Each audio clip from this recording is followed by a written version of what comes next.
So I'd like to invite next speaker, Dr. Chong. Yes, Dr. Chong. He is talking about the durability for EVAR.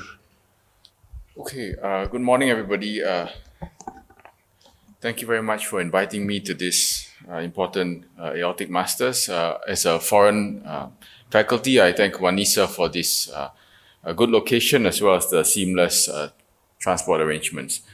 My talk today is on long-term outcomes for AAA. I think Dr. Boone has already shown us in terms of the ENGAGE registry, and of course, I'm not going to go through that, except to go through the top line information, which is the freedom from all-cause mortality. I think it's important to know that in this cohort, 42.8% 10-year freedom from all-cause mortality. So that is good, and that is also maybe not so good. This is despite the aneurysm-related mortality being very low.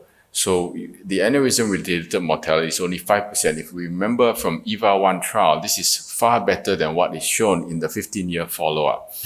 So I'd like us to switch gears and think not only about doing the EVAR, but the whole patient. So if we look at this paper, Danish population study with a large population, you can see 40-something thousand, 44,000 controls versus aneurysm patients of 10,000. And you can see the long-term incidence for MI, stroke, and mortality. So the hazard ratio for MI is 2.1, stroke is 1.8, and all-cause mortality is 2.4 for AAA patients that have been operated on versus matched controls in the Danish population. They did this study to look at the efficacy of aspirin and statin in this population. So I think maybe we have to think about treating the aneurysm as the acute event, like CLTI, revascularization of the leg, but we've got to treat the risk factors because otherwise they would all demise from cardiovascular mortality.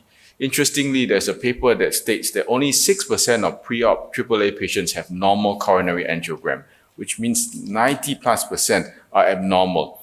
But I think most vascular surgeons, like myself, we are fixated on the aneurysm. We are fixated on the neck, the angulation, and then what device we're going to use. But we don't think about the rest of the patient.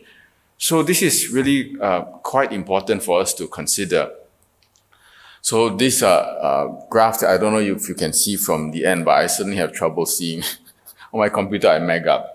So the hazard ratio I mentioned for MI and stroke is much higher. And so they have a significant reduction in their life expectancy. So if you see controls are in the blue, these are survival. And for AAA treated patients, it's in the red. Even if you exclude the procedure-related mortality, after 30 days or first year, you can see the curves are diverging. So that means that these AAA patients are different than age-matched controls, and maybe we have to think about them differently.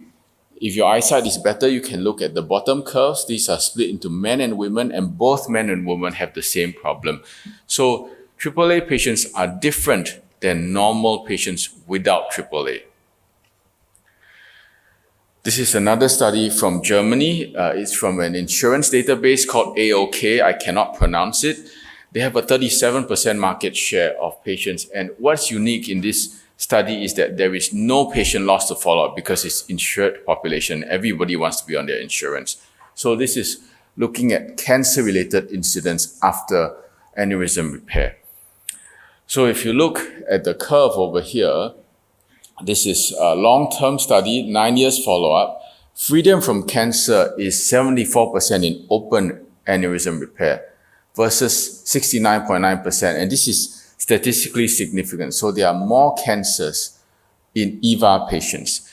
And interestingly, if you look up top, if you can see this graph here, there's more abdominal cancer incidence in EVAR patients relative to open surgical repair.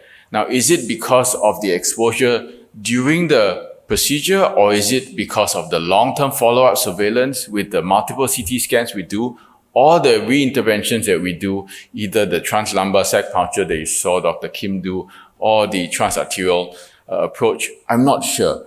But this is a population study showing that if you're cancer-free, this is intuitive, 55.4% would survive at 9 years, versus if you have cancer, then you halve your survival rate.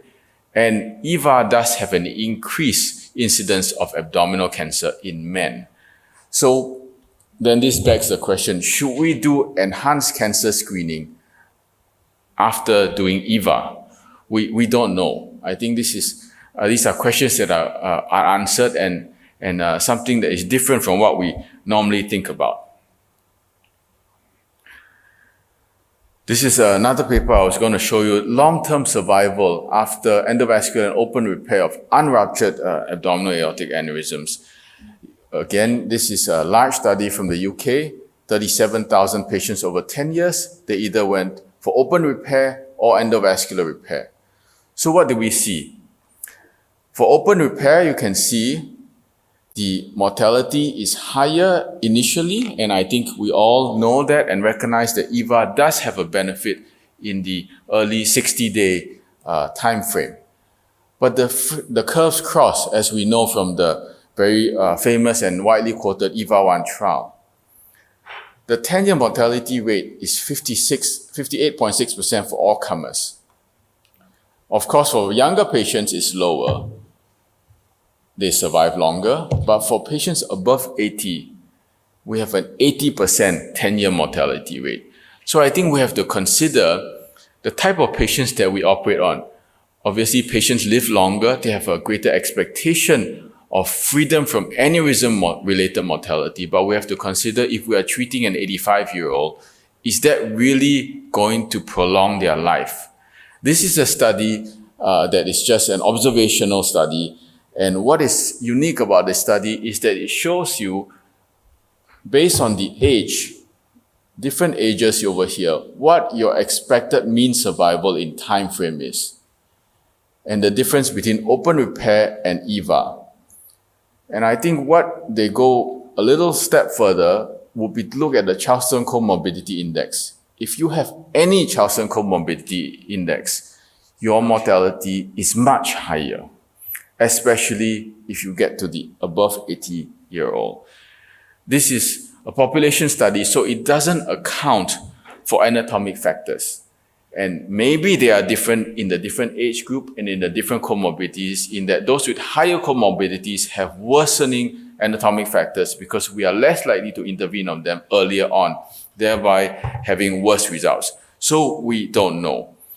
And when I was going through this talk and trying to think about how to deliver this talk, I had to look up what Charleston Comorbidity Index is. And in case any of you need any reference, this is what it refers to, because I could not remember.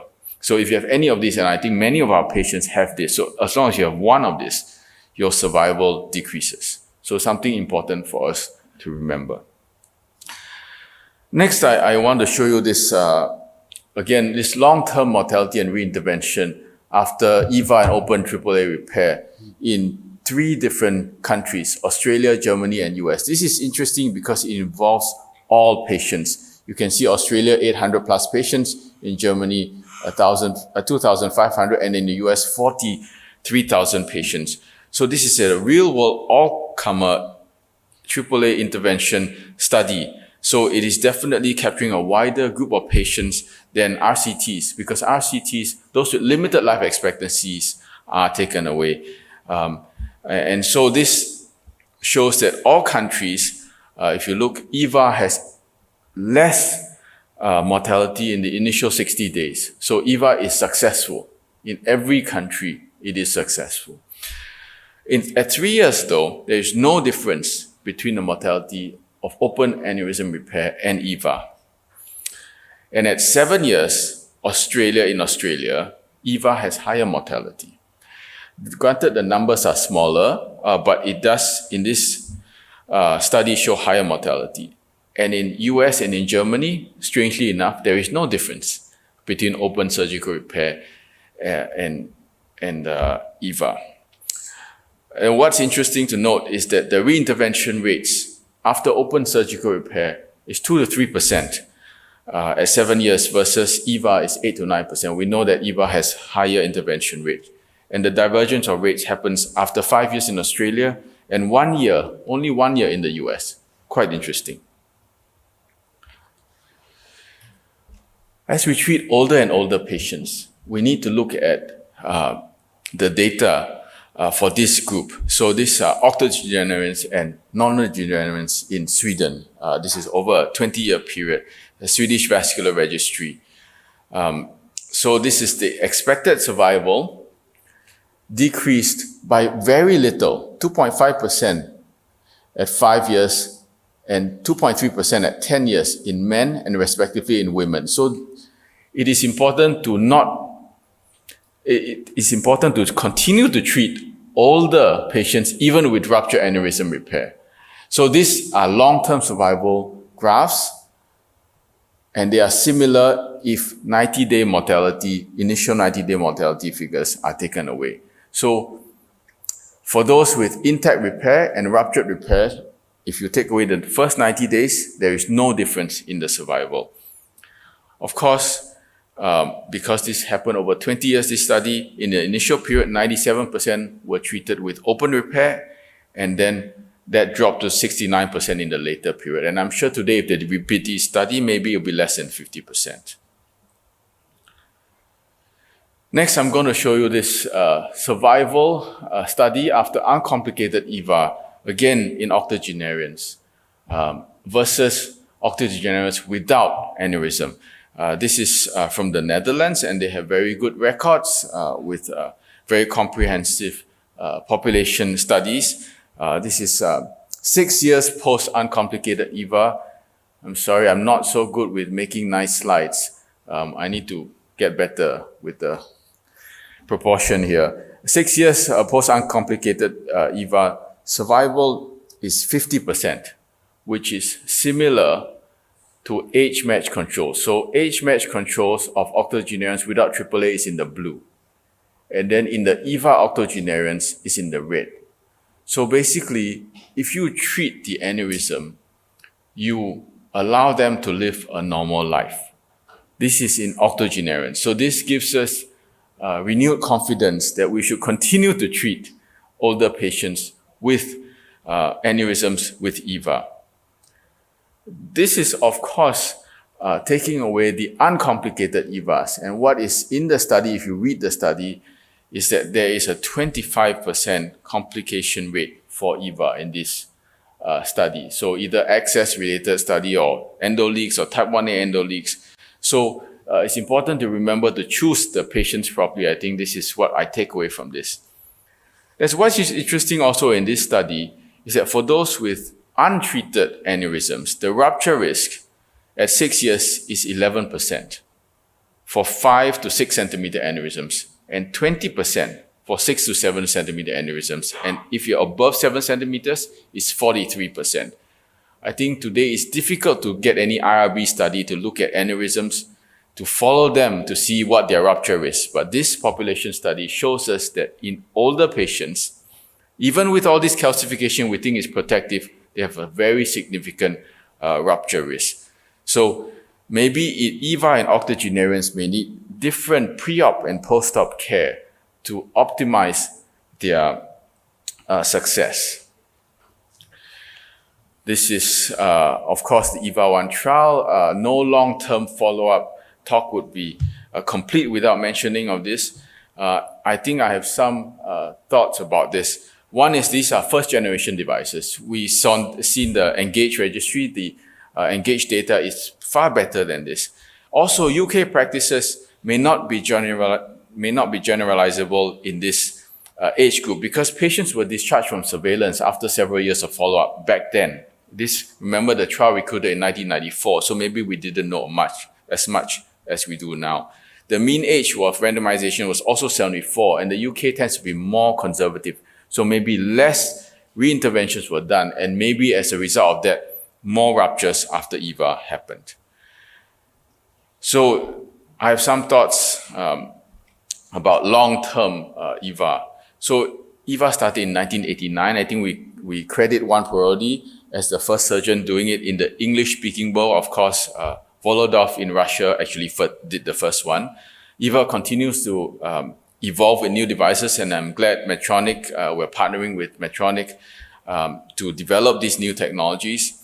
EVAR remains a strong patient preference compared to open surgical repair. I think nowadays it's very difficult. Even in young patients, we saw this morning, 29-year-old were talking about EVAR, whereas 10 years ago or 20 years ago, we probably said definitely open repair, especially with the consideration of connective tissue disease.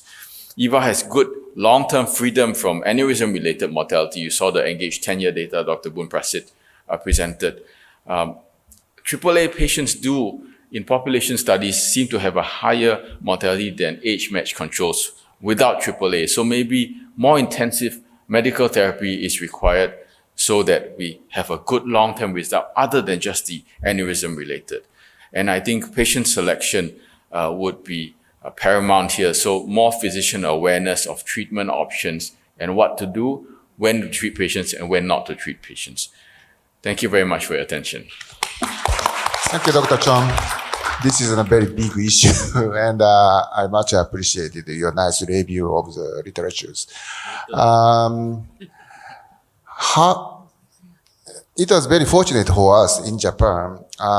It is allowed to complete screening of coronary artery and cerebral arterial disease and peripheral arterial disease. So we do coronary CTA, brain MRI, and whole body CT with usually dye injection completely. And we found 50% patients has a coronary artery disease, and around 10% patients needs coronary intervention, including CABG and PCI before AAA treatment.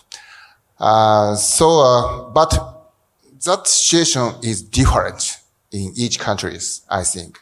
Maybe it's a reimbursement issue or social health insurance system. So how do you think about the coronary screening is the best method to do to improve the outcome after EVAR? Thank you, Dr. Masuda, for your question. And it's interesting to learn that in Japan, you do all the screening before EVAR repair, because in Singapore, we do not do that. Actually, we just send our patients to anesthesia, and we assume anesthetists take care of everything. We know from I cannot remember the name, there was a randomized trial that looked at cardiovascular procedures and whether or not pre-op cardiac revascularization does improve survival. And in that RCT, it was negative. But it seems like in the Japanese experience, this may be different in the contemporary series. So it's really interesting. In Singapore, we do not have screening for AAA. So we are starting at a low level. We only pick up the aneurysms when they get a CT scan or they get physical exam, which is not common today. Usually it's CT scan. And definitely we don't do enough pre-op optimization. And maybe because of that, I learned a lot from preparing this talk, that we need to be having more intensive medical therapy in order to optimize long-term survival of our patients. So something that we can look at when I go home. Thank you. And have any comment upcoming? Yes, thank you very much. Dr. Chong is a very good, informative lecturer. I was wondering about the cancer. You mentioned that cancer you found in post-EVAR more than open repair. What is your opinion about the cause? Is it from radiation after EVAR, from the CT angiogram annually, or from the incidental finding of the CT angiogram?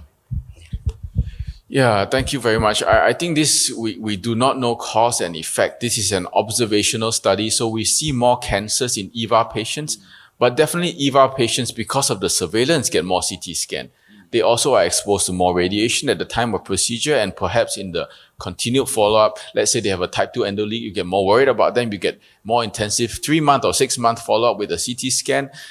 So I think we don't know. We know that cancer really happens to 1 in 2 adults if we live long enough.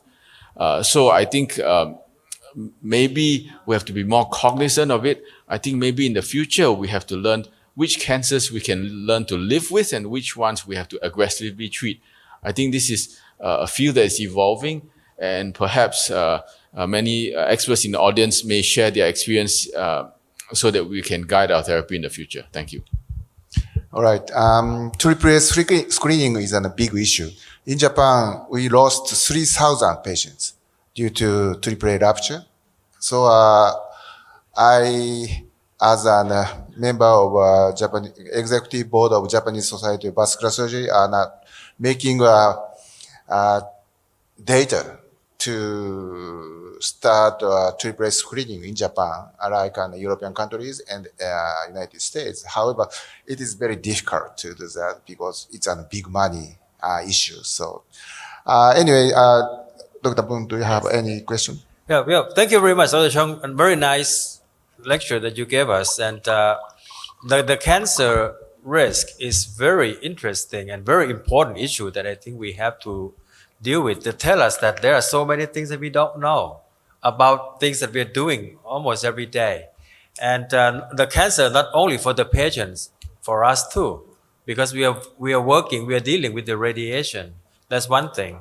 I believe that aneurysm, cancer, we have the evidence showing these are all inflammatory disease, right? Related to inflammation. And so by the aneurysm itself, it may related to the cancer risk.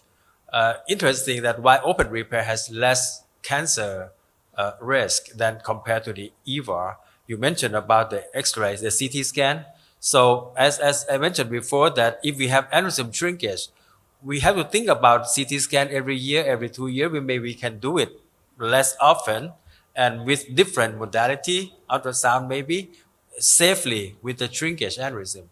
But if aneurysm don't shrink, it's not only radiation. We talked about this before. Aneurysm sac is not a dead tissue, it's dynamic. There is something going on there in the aneurysm sac that is not shrink. There might be some inflammatory response or inflammatory tissue there. There may be some interleukins, some tumor necrotic factors, some other things that we don't really know yet going on there. Open repair, we took out everything. We take out the sac. EVAR, we don't.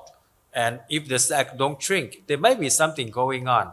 So I think there is still a few possibilities that we may need to talk about, that Dr. Chong enlightened us this morning, that maybe less CT scan, maybe procedure we may need to protect the patient if we can, maybe less CT scan. We want aneurysm shrinkage and some other things that we may need to think about. So this is a very important issue beyond just anatomy and the device or device and complication that we talk more in our conference. So thank you very much. Thank you.